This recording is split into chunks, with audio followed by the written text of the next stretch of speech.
നമസ്കാരം. ഞാൻ ബിനിൽ കെ ബേബി. ഞാൻ Binoy Joseph, brilliant study centre പാലായിൽ നിന്ന്. നമുക്കിന്ന് IIST Thiruvananthapuram Indian institute of space science and technology എന്ന സ്ഥാപനത്തെ വിശദമായി ഒന്ന് പരിചയപ്പെടാം. തിരുവനന്തപുരത്ത് വലിയമലയിലുള്ള IIST 2007 ആരംഭിച്ചത്. ബഹിരാകാശ ശാസ്ത്ര പഠനത്തിനുള്ള ഉന്നത വിദ്യാഭ്യാസ കേന്ദ്രമാണ് IIST. ഏഷ്യയിലെ തന്നെ ആദ്യ ബഹിരാകാശ സർവകലാശാലയാണിത്. വിമാനങ്ങൾ, റോക്കറ്റുകൾ, ഉപഗ്രഹങ്ങൾ എന്നിവയെക്കുറിച്ച് ആഴത്തിൽ പഠിക്കാൻ ആഗ്രഹിക്കുന്നവർക്കുള്ള സ്ഥാപനമാണിത്. 120 ഏക്കറിൽ വ്യാപിച്ചു കിടക്കുന്ന IIST ക്യാമ്പസ് പ്രകൃതി ഭംഗിയാൽ അതിമനോഹരമാണ്. ISROയ്ക്ക് ആവശ്യമായ ശാസ്ത്രജ്ഞന്മാരെയും എഞ്ചിനീയർമാരെയും വാർത്തെടുക്കുക എന്ന ലക്ഷ്യത്തോടെയാണ് ഇത് സ്ഥാപിതമായത്. IISTയിൽ പഠിച്ച് മികച്ച അക്കാഡമിക് വിജയം നേടുന്ന വിദ്യാർത്ഥികൾക്ക് ISROയിൽ നേരിട്ട് ജോലി ലഭിക്കാനുള്ള അവസരം ഉണ്ട് എന്നുള്ളത് ഈ സ്ഥാപനത്തിൻ്റെ ഒരു വലിയ സവിശേഷതയാണ്. അതോടൊപ്പം പ്രകൃതി രമണീയമായ ഒരു ക്യാമ്പസും ആധുനിക സൗകര്യങ്ങൾ കൂടിയ ഒരു ലാബും IISTയെ രാജ്യത്തെ ഏറ്റവും മികച്ച സ്ഥാപനങ്ങളിൽ ഒന്നാക്കുന്നു. ഇനി നമുക്ക് IISTയുടെ സ്പെഷ്യൽ ഫീച്ചേഴ്സ് ഒന്ന് മനസ്സിലാക്കാം. സ്പേസ് സയൻസും ടെക്നോളജി, എഞ്ചിനീയറിംഗ് എന്നീ മേഖലകളിൽ ഹയർ എഡ്യൂക്കേഷനും റിസർച്ചും പ്രോത്സാഹിപ്പിക്കുന്നതിനായി 2007 IIST സ്ഥാപിതമായി. Department of space, government of ഇന്ത്യയുടെ അണ്ടറിലുള്ള IIST ISROയുമായി അടുത്ത ബന്ധവും സഹകരണവും പുലർത്തുന്നു. Aerospace engineering, avionics, remote sensing, astrophysics എന്നിവയിലും അനുബന്ധ വിഷയങ്ങളിലും under graduate, post graduate, doctoral programmes IIST offer ചെയ്യുന്നു. NAC A++ grade IIST recent achieve ചെയ്തു. Career roles: satellite systems, control systems, flight dynamics, propulsion, embedded systems, RF antenna design, modelling and simulation, software engineering, research Rolls, data analysis എന്നിവയിൽ അവസരങ്ങൾ. International collaboration, exchange programs, Caltech, NASA, JPL വഴിയുള്ള masters pathway എന്നിവ വഴി വിദ്യാർത്ഥികളെ global കരിയേഴ്സിന് പ്രാപ്തരാക്കുന്നു. ISROയോടുള്ള താല്പര്യം IIST തിരഞ്ഞെടുക്കാൻ വിദ്യാർത്ഥികളെ പ്രേരിപ്പിക്കുന്നു. സ്പെഷ്യലൈസ്ഡ് അക്കാഡമിക് പ്രോഗ്രാംസ് IISTയിൽ അവൈലബിൾ ആണ്. Thermal and propulsion, machine learning, geo informatics എന്നിവയുൾപ്പെടെ 15ലധികം MTech സ്പെഷ്യലൈസേഷൻസ് IISTയിൽ അവൈലബിൾ ആണ്. World class infrastructure IIST provide ചെയ്യുന്നു. Advance labs, observatory, smart campus മുതലായവയെല്ലാം. ഹോളിസ്റ്റിക് സ്റ്റുഡന്റ് ലൈഫ്, വിദ്യാർത്ഥിയുടെ സമഗ്രമായ ജീവിതം. Residential campus, clubs and culture, student diversity. Astronomy, robotics, coding ക്ലബ്ബുകൾ. കോൺസ്റ്റൻഷ്യ എന്ന ടെക്നിക്കൽ ഫെസ്റ്റും ധനക് എന്ന കൾച്ചറൽ ഫെസ്റ്റും അവൈലബിൾ ആണ്. സ്പോർട്സ്, മ്യൂസിക്, ആർട്സ് എന്നിവയ്ക്കും വിദ്യാർത്ഥിയുടെ നേതൃപാടവം വളർത്തുന്നതിനും മുൻഗണന നൽകുന്നു. ഇനി നമുക്ക് IISTയിലെ അണ്ടർ ഗ്രാജുവേറ്റ് പ്രോഗ്രാംസ് ഒന്ന് പരിചയപ്പെടാം. Undergraduate programs in IIST: BTech in Aerospace Engineering, BTech in Electronics and Communication Engineering Avionics, BTech in Computer Science and Engineering Data Science, Dual Degree BTech in Engineering Physics plus Master Science bar MTech in one of the following. ഇത് താഴെ ഏതെങ്കിലും ഒന്നിൽ MTechനൂടെ അവസരമുണ്ട്. Master of science in astronomy and astrophysics, master of science in solid state physics, MTech in earth system science, MTech in optical engineering. ഇനി നമുക്ക് IISTയിലെ under ഗ്രാജുവേറ്റിന്റെ സീറ്റ് മെട്രിക്സ് ഒന്ന് മനസ്സിലാക്കാം. സീറ്റ് മെട്രിക്സ് പറയുമ്പോൾ നമുക്ക് എയറോസ്പേസ് എഞ്ചിനീയറിംഗിന് general, OBC, NCL, SC, SC എല്ലാം കൂടെ ചേർത്ത് 60 സീറ്റുകളാണ് അവൈലബിൾ ആയിട്ടുള്ളത്. EWSന് 6 സീറ്റുണ്ട്. വിമൻസിന് 10% സൂപ്പർ ന്യൂമർ സീറ്റുണ്ട്, 6 സീറ്റുണ്ട്. PMSS prime minister special scholarship scheme for Jammu and Kashmir students, അവിടുത്തെ കുട്ടികൾക്ക് മാത്രമുള്ള 3 സീറ്റ് റിസർവ് ചെയ്തിട്ടുണ്ട്. ടോട്ടല് എയറോസ്പേസ് എഞ്ചിനീയറിംഗിന് 75 സീറ്റാണ് അവൈലബിൾ ആയിട്ടുള്ളത്. അതുപോലെ ഇലക്ട്രോണിക്സ് ആൻഡ് കമ്മ്യൂണിക്കേഷൻ എഞ്ചിനീയറിംഗ്, ഏവിയോണിക്സിന് ഇതുപോലെ തന്നെ general, OBC, NCL, SC, ST കാറ്റഗറിയിൽ 60 സീറ്റ് തന്നെയുണ്ട്. സെയിം അല്ലേ?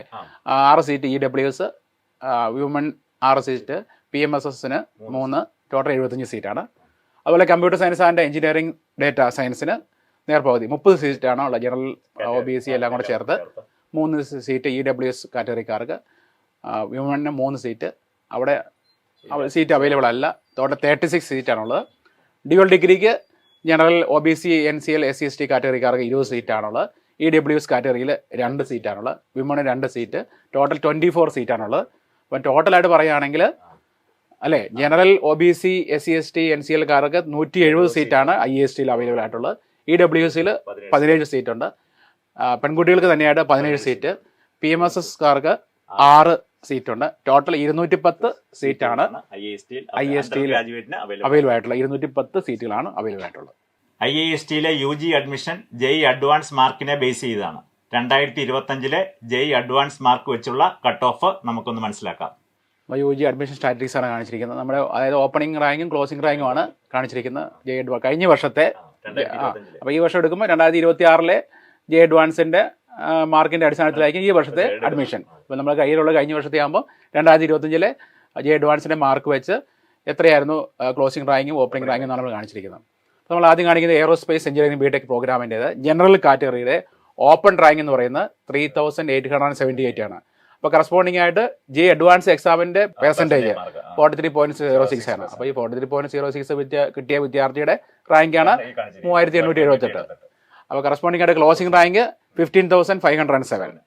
അതിന് കറസ്പോണ്ടിങ് ആയിട്ട് മാർക്ക് എന്ന് പറയുന്നത് 28.61%. അപ്പോൾ ഓപ്പൺ റാങ്ക് 3878, ക്ലോസിംഗ് റാങ്ക് 15507. ഏതാ BTech എയറോസ്പേസ് എഞ്ചിനീയറിംഗ് ജനറൽ കാറ്റഗറിയുടെ. കറസ്പോണ്ടിങ് ആയിട്ട് EWSയിൽ 18,333, ക്ലോസിംഗ് റാങ്കിന് 19,733. കറസ്പോണ്ടിങ് ആയിട്ടുള്ള മാർക്ക് JEE അഡ്വാൻസ്ഡ് പരീക്ഷയുടെ മാർക്കാണ് കൊടുത്തിരിക്കുന്നത്. OBC കാറ്റഗറിക്കാർക്ക് 18,522 ആണ് opening rank. Closing rank 23,132. SC കാറ്റഗറിയിൽ 32,931 ആണ് ഓപ്പണിംഗ്. അതുപോലെ ST കാറ്റഗറിയിൽ 30,925 ആണ് BTechന്റെ എയറോസ്പേസ് എഞ്ചിനീയറിംഗിന്റെ ഓപ്പണിംഗ് റാങ്ക്. ഇനി നമുക്ക് BTech ഇലക്ട്രോണിക്സ് ആൻഡ് കമ്മ്യൂണിക്കേഷന്റെ ഓപ്പണിംഗ് റാങ്കും ക്ലോസിംഗ് റാങ്കും നോക്കാം. അപ്പോൾ ജനറൽ കാറ്റഗറിയിൽ ഇലക്ട്രോണിക്സ് ആൻഡ് കമ്മ്യൂണിക്കേഷന്റെ ഓപ്പൺ റാങ്ക് 4,938 ആണ്. അപ്പോൾ അതിന് കറസ്പോണ്ടിങ് ആയിട്ടുള്ള JEE അഡ്വാൻസിന്റെ മാർക്ക് 40.56% ആണ്. ക്ലോസിംഗ് റാങ്ക് 16,024 ആണ്. 28.33 ആണ് കറസ്പോണ്ടിങ് ആയിട്ടുള്ള JEE അഡ്വാൻസിന്റെ പെർസെൻറ്റേജ് ഓഫ് മാർക്ക്. ഇനി EWS കാറ്റഗറിയിൽ open rank 15,859, closing rank 19,733. OBC കാറ്റഗറിക്കാർക്ക് 19,032 ആണ് ഓപ്പൺ റാങ്ക്. ക്ലോസിംഗ് 22,940 ആണ്. SC STയുടെ കറസ്പോണ്ടിങ് ആയിട്ടുള്ള ക്ലോസിംഗ് പെർസെൻറ്റേജ് ഓപ്പൺ പെർസെൻറ്റേജും കൊടുത്തിട്ടുണ്ട് BTech ഇലക്ട്രോണിക്സ് ആൻഡ് കമ്മ്യൂണിക്കേഷൻ. അതുപോലെ തന്നെ ഇനി dual degree BTech in master science master of ടെക്നോളജിയുടെ ജനറൽ കാറ്റഗറിയിൽ 7,004 ആയിരുന്നു ഓപ്പൺ റാങ്ക്. മാർക്ക് നിങ്ങൾക്ക് കാണാം 36 പോയിന്റ് കറസ്പോണ്ടിങ് ആയിട്ടുള്ള JEE അഡ്വാൻസിന്റെ 2025 JEE അഡ്വാൻസിന്റെ മാർക്കിന്റെ പെർസെൻറ്റേജ് ആണ്. Closing rank 16,545. EWS കാറ്റഗറിയിൽ ഓപ്പൺ റാങ്ക് 20,929. അത് തന്നെയാണ് ക്ലോസിംഗ് റാങ്കും. OBCയിൽ 19,733, 23,747. SC ST കാറ്റഗറിക്കാരുടെ ക്ലോസിംഗ് പെർസെൻറ്റേജിലും ഓപ്പൺ പെർസെൻറ്റേജിലും കാണിച്ചിട്ടുണ്ട്. ഇനി BTech in computer science and engineering data സയൻസിന്റെ ജനറൽ കാറ്റഗറി ഓപ്പൺ റാങ്ക് 4,021 ആണ്. ക്ലോസിംഗ് റാങ്ക് 13,209 ആണ്. കറസ്പോണ്ടിങ് ആയിട്ട് പെർസെൻറ്റേജ് ഓഫ് മാർക്കാണ്. ഇനി EWS കാറ്റഗറിയിൽ 18,333 ആണ് ഓപ്പൺ റാങ്ക്. 18,635 ആണ് ക്ലോസ് റാങ്ക്. അതുപോലെ OBC കാറ്റഗറിയിൽ 13,949 ആണ് ഓപ്പണിംഗ് റാങ്ക്. ക്ലോസിംഗ് റാങ്ക് 18,333 ആണ്. കറസ്പോണ്ടിങ് ആയിട്ടുള്ള മാർക്ക് ഒന്ന് നിങ്ങൾക്ക് നോക്കുമ്പോൾ മനസ്സിലാവും. ഇനി അടുത്ത് നമുക്ക് മാർക്ക് റിക്വയർമെന്റ് എന്ന് പറഞ്ഞാൽ minimum marks requirement in qualifying എക്സാമിനേഷനിൽ ക്ലാസ് 12 അഗ്രിഗേറ്റ് മിനിമം 75% നേടിയിരിക്കണം. SC ST PD കാൻഡിഡേറ്റ്സ് ആണെങ്കിൽ അഗ്രിഗേറ്റ് മിനിമം 65% മാർക്കാണ് വേണ്ടത്. അഡ്മിഷന്റെ ഒരു ക്വാളിഫിക്കേഷൻ അഡ്മിഷൻ ക്രൈറ്റീരിയ എന്ന് പറഞ്ഞാൽ JEE മെയിൻ എക്സാം എഴുതി അത് ക്വാളിഫൈ ചെയ്ത് JEE അഡ്വാൻസ് എക്സാം എഴുതി JEE അഡ്വാൻസ് എക്സാമിന് ഒരു മിനിമം പ്രിസ്ക്രൈബ്ഡ് മാർക്ക് നേടിയിരിക്കണം. JEE മെയിൻ എക്സാം എഴുതിയെങ്കിലേ ഉള്ളൂ JEE അഡ്വാൻസ് ക്വാളിഫൈ ചെയ്തെങ്കിലേ JEE അഡ്വാൻസ് എക്സാം എഴുതാൻ പറ്റുള്ളൂ. JEE അഡ്വാൻസ് എക്സാം എഴുതി അതിന് റാങ്ക് ലിസ്റ്റ് വരണം. അതിനകത്ത് മിനിമം ഒരു കട്ട് ഓഫ് മാർക്ക് നേടിയിരിക്കുകയും ചെയ്യണം. ഞാൻ കട്ട് ഓഫ് നമുക്ക് ഒന്ന് കാണാം. 2025 JEE അഡ്വാൻസിന്റെ മിനിമം മാർക്ക് റിക്വയർമെന്റ് നമുക്കൊന്ന് മനസ്സിലാക്കാം. ജനറൽ കാറ്റഗറിയെ സംബന്ധിച്ച് പറയുമ്പോൾ JEE അഡ്വാൻസിന് അഗ്രിഗേറ്റ് മിനിമം 20%, ഫിസിക്സ് കെമിസ്ട്രി മാത്തമാറ്റിക്സിന് സബ്ജക്ട് മിനിമം 5% നേടിയിരിക്കണം. അതായത് ടോട്ടൽ 20% മാർക്കും സബ്ജക്റ്റിന് ഓരോന്നും മിനിമം 5% മാർക്കും ഉണ്ടായിരിക്കണം. EWS OBC NCR കാറ്റഗറിയെ സംബന്ധിച്ച് പറയുമ്പോൾ JEE അഡ്വാൻസിന് അഗ്രിഗേറ്റ് മിനിമം 18%, ഫിസിക്സ് കെമിസ്ട്രി മാത്തമാറ്റിക്സിന് സബ്ജക്ട് മിനിമം 4.5% നേടിയിരിക്കണം. ഇവിടെ 2% കുറവുണ്ട്, 0.5 മാർക്ക് കുറവുണ്ട്. SC ST PD കാൻഡിഡേറ്റ്സിനെ സംബന്ധിച്ച് പറയുമ്പോൾ അഗ്രിഗേറ്റ് മിനിമം 10% മാർക്കും ഫിസിക്സ്, കെമിസ്ട്രി, മാത്തമാറ്റിക്സിന് സബ്ജക്ട് മിനിമം 2.5% നേടിയിരിക്കണം. ഇതിന്റെ നേരെ പകുതി അല്ലേ? അതെ, പകുതി മാർക്ക്. അതായത് ഈ മാർക്ക്, ഈ ക്രൈറ്റീരിയ ഉള്ളവർക്കാണ് IASTക്ക് അപ്ലൈ ചെയ്യാൻ പറ്റുന്നത്. അതെ അല്ലേ? ഇങ്ങനെ അപ്ലൈ ചെയ്യുന്ന ആൾക്കാരുടെ മാർക്കിന്റെ അടിസ്ഥാനത്തിൽ അവർ വേറെ റാങ്ക് ലിസ്റ്റ് ഉണ്ടാക്കും. അതനുസരിച്ചാണ് IASTയുടെ അഡ്മിഷൻ നടക്കുന്നത്. JEE അഡ്വാൻസ് അഗ്രിഗേറ്റ് മാർക്കിനെ ബേസ് ചെയ്താണ് IIST അഡ്മിഷൻ റാങ്ക് ലിസ്റ്റ് തയ്യാറാക്കുന്നത്. Provided subject wise minimum cut off നേടിയിരിക്കണം. IISTയിൽ അണ്ടർ ഗ്രാജുവേറ്റ് ഡുവൽ ഡിഗ്രി പ്രോഗ്രാംസിന് താല്പര്യമുള്ളവർ IIST നോട്ടിഫിക്കേഷൻ വരുമ്പോൾ ഓൺലൈൻ ആപ്ലിക്കേഷൻ പോർട്ടലിൽ സെപ്പറേറ്റ് ആയിട്ട് അപ്ലൈ ചെയ്യണം. സാധാരണ മെയ് മാസത്തിലാണ് അതിന്റെ ആപ്ലിക്കേഷൻസ് വരുന്നത്. സെപ്പറേറ്റ് നമ്മൾ അപ്ലൈ ചെയ്യണം. സെപ്പറേറ്റ് ആയിട്ട് അപ്ലൈ ചെയ്യണം. അതിന്റെ admissions.IAST.ac.in എന്ന വെബ്സൈറ്റിൽ ആപ്ലിക്കേഷൻ വരുമ്പോൾ അത് സെപ്പറേറ്റ് ആയിട്ട് നമ്മൾ അപ്ലൈ ചെയ്യണം. IISTയുടെ നോട്ടിഫിക്കേഷൻ വരുന്നതാണ്.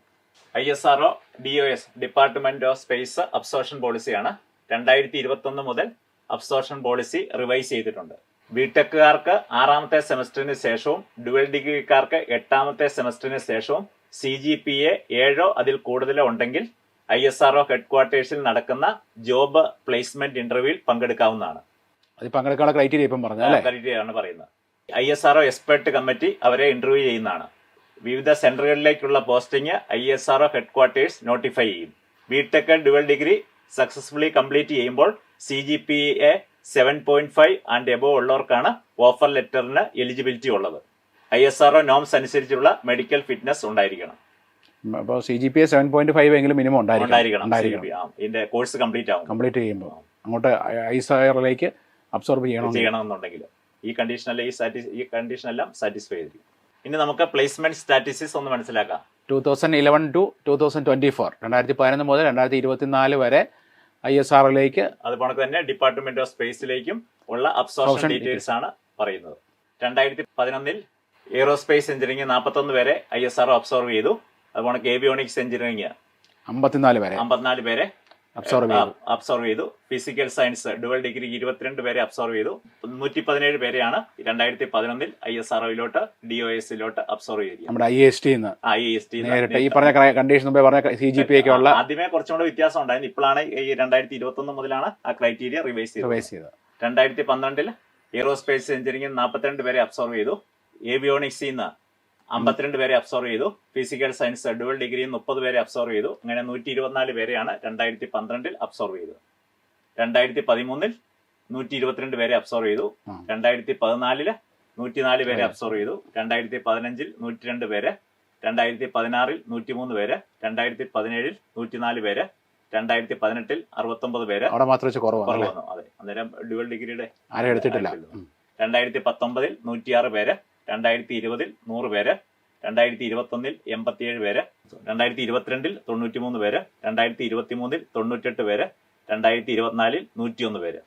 അങ്ങനെ മൊത്തം 2024 വരെ 1430 പേരെയാണ് ISRO DOSലേക്കൊക്കെ IISTയിൽ നിന്ന് അബ്സോർവ് ചെയ്തിരിക്കുന്നത്. 2025 സ്റ്റാറ്റിസ്റ്റിക്സ് നമുക്ക് വെബ്സൈറ്റ് അവൈലബിൾ അല്ല. കൂടാതെ Altair, Airbus, Bloom, Infosys, Adobe, Bosch, Philips തുടങ്ങിയ TCS അങ്ങനെ തുടങ്ങിയ കമ്പനീസിലെല്ലാം പ്ലേസ്മെന്റ് ലഭിച്ചിട്ടുണ്ട്. ഇവിടുന്ന് കിട്ടുന്നുണ്ട്. കൂടാതെ ബാക്കിയുള്ള അബ്സോർവ് ചെയ്തിരിക്കുന്ന കമ്പനികളാണ് ഇവിടെ കാണിച്ചിരിക്കുന്നത്. അപ്പൊ ഈ കമ്പനിയിലേക്കും നമ്മുടെ IISTന്ന് പ്ലേസ്മെന്റ് എല്ലാ വർഷവും ഉണ്ട് ലഭിച്ചിട്ടുണ്ട്. ഇനി നമുക്ക് IISTയിലെ ഫീസും സ്കോളർഷിപ്സും ഒന്ന് മനസ്സിലാക്കാം. സെമസ്റ്ററി ഫീസ് വരുന്ന ഏകദേശം 1 ലക്ഷം രൂപയാണ് ഒരു സെമസ്റ്ററിന് വരുന്നത്. ട്യൂഷൻ ഫീസും ഹോസ്റ്റൽ ഫീസും മെസ് ഫീസും എല്ലാ ഫീസും ഉൾപ്പെടെ മാക്സിമം 1 ലക്ഷം രൂപ. ഏകദേശം 1 ലക്ഷം രൂപയോളമാണ് വരുന്നത്. അതിന്റെ അകത്ത് പേരന്റിന്റെ വാർഷിക വരുമാനത്തെ ബേസ് ചെയ്ത് ട്യൂഷൻ ഫീ വൈവർ ഉണ്ട്. 5 ലക്ഷം മുകളിലാണെങ്കിൽ, പേരന്റ്സിന്റെ വാർഷിക വരുമാനം 5 ലക്ഷത്തിൽ കൂടുതലാണെങ്കിൽ സെമസ്റ്റർ ട്യൂഷൻ ഫീ 62,500 രൂപയാണ്. ട്യൂഷൻ ഫീസിന്റെ കാര്യം മാത്രമാണ് പറയുന്നത്. ഇനി പേരന്റ്സിന്റെ വാർഷിക വരുമാനം 1 ലക്ഷത്തിനും 5 ലക്ഷത്തിനും ഇടയ്ക്കാണെങ്കിൽ സെമസ്റ്റർ ട്യൂഷൻ ഫീ 20,850 രൂപയാണ്. എന്ന് പറഞ്ഞാൽ അതിന്റെ ഒരു 1/3 വരുന്നത്. 1 ലക്ഷത്തിൽ താഴെയാണ് പേരന്റ്സിന്റെ വാർഷിക വരുമാനമെങ്കിൽ സെമസ്റ്റർ ട്യൂഷൻ ഫീ ഇല്ല. ഹോസ്റ്റൽ ഫീസും എസ് ഫീസും മാത്രമേ ഉള്ളൂ. SC ST PD കാൻഡിഡേറ്റ്സിനും ഇതുപോലെ തന്നെ ട്യൂഷൻ ഫീ ഇല്ല. കൂടാതെ JEE അഡ്വാൻസിന് 1000 താഴെ റാങ്ക് കിട്ടുന്ന ടോപ്പ് 5 സ്റ്റുഡൻസിന് ഫുൾ ഫീ വൈവർ ഫസ്റ്റ് ഇയറിൽ നൽകുന്നുണ്ട്. CGPA 9 ആൻഡ് എബോവ് അടുത്തടുത്ത വർഷങ്ങളിൽ മെയിൻറ്റെയിൻ ചെയ്താൽ മാത്രമേ ഈ ഫീ വൈവർ സബ്സീക്വന്റ് ഇയേഴ്സിൽ കണ്ടിന്യൂ ചെയ്യുള്ളൂ. ഇപ്പോൾ 1000 വരുന്ന കുട്ടികൾ അവിടെ അഡ്മിഷൻ എടുത്തു കഴിഞ്ഞാൽ ആ. അവരിൽ 5 പേർക്ക് ടോപ്പ് 5 പേർക്ക് ആ.